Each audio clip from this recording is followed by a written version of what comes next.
অত্র অনুষ্ঠানে উপস্থিত বিভিন্ন পর্যায়ের গুণীজন, অত্র স্কুলের প্রাক্তন এবং বর্তমান শিক্ষার্থী, অত্র এলাকার জনসাধারণ, আমার মা বোন ও ভাই বোনেরা, আসসালামু আলাইকুম ওয়া রাহমাতুল্লাহি ওয়া বারাকাতুহু।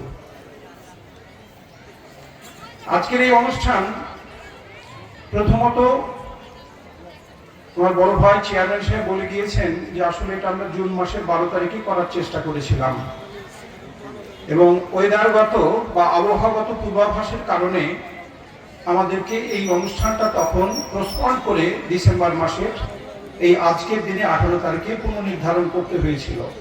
তাতে অনেকে হয়তো আশাহত হয়েছিলেন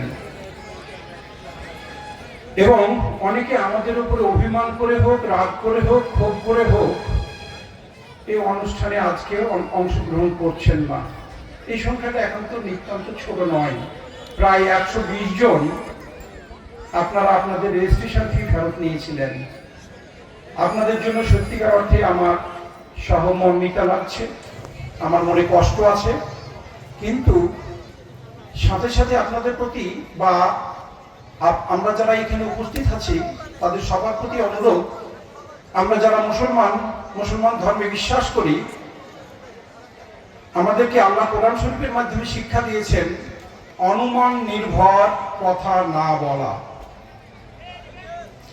এই যে যারা আজকে রেজিস্ট্রেশন ফেরত নিয়েছিলেন বা বিভিন্ন রকম সমালোচনা করেন, তাদের প্রতি আমার অনুরোধ, আমাদের যে কোনো কর্মকাণ্ডে ভুল থাকবে, এটা খুবই স্বাভাবিক। আমরা মানুষ, আমরা ভুল করব। আল্লাহ কোরআন শরীফেই বলেছেন তোমরা ভুল করবে, কিন্তু ভুল করার পরে আমার কাছে ক্ষমা চাইবে এবং আমি রহমানুর রহিম, আমি ক্ষমা করে দেব।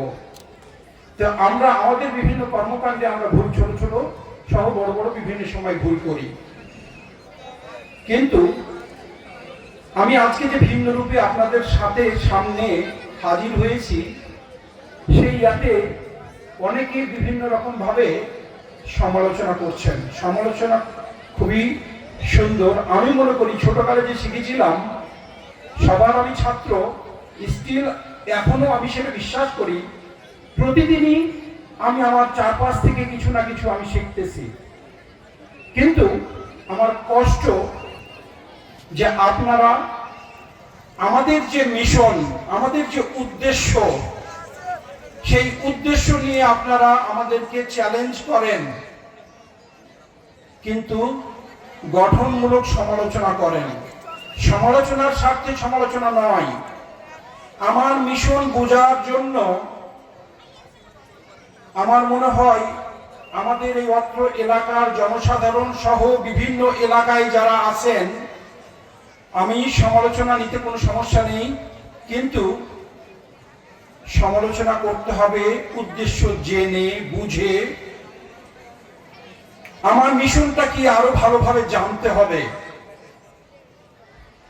এই প্রসঙ্গে আমি একটা ছোট কথা বলতে চাই।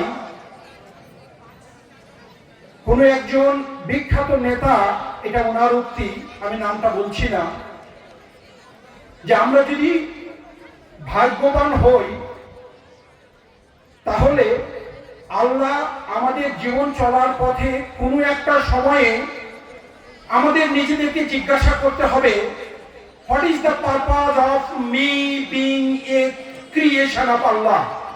তার অর্থ হচ্ছে, আমরা যদি ভাগ্যবান হই তাহলে জীবন পথ চলার কোনো একটা সময় আমার নিজেকে জিজ্ঞাসা করতে হবে, আল্লাহ কেন আমাকে সৃষ্টি করেছেন।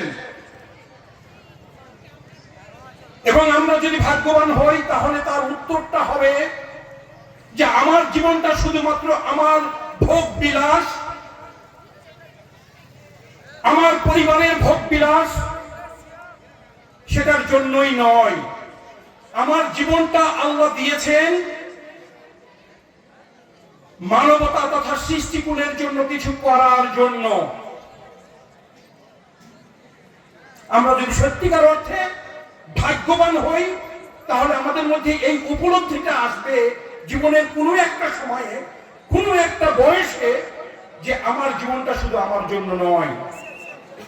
সেই থেকে আপনি যদি ভাগ্যবান হন আমি যদি ভাগ্যবান হই তাহলে আল্লাহ আমার দ্বারা সমাজের, দেশের, মানবতার কোনো না কোনো কাজ করিয়ে নিবেন। ঠিক সেই মানবতার কাজ আজ থেকে ৫৫ বছর আগে গুটি কয়েক স্বপ্নদ্রষ্টা স্বপ্ন দেখেছিলেন যে অত্র এলাকার যারা জন্মগ্রহণ করবে বা তদনীন্তন তখন যারা শিশু ছিল তাদের ভবিষ্যৎটা কিভাবে গড়া যায়, তারই অংশ হিসাবে ওনারা এই আজকের এই প্রতিষ্ঠানটা প্রতিষ্ঠিত করেছিলেন। আসলে ওনারা ভাগ্যবান ছিলেন, ওনারা স্বপ্নদ্রষ্টা ছিলেন।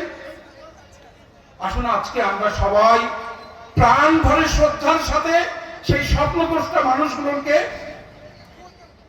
স্মরণ করি, তাদের আত্মার মাগফিরাত কামনা করি, তাদেরকে যেন আল্লাহ পরকালে সুখী রাখেন, বেহেশত নসিব করেন, সেজন্য দোয়া করি।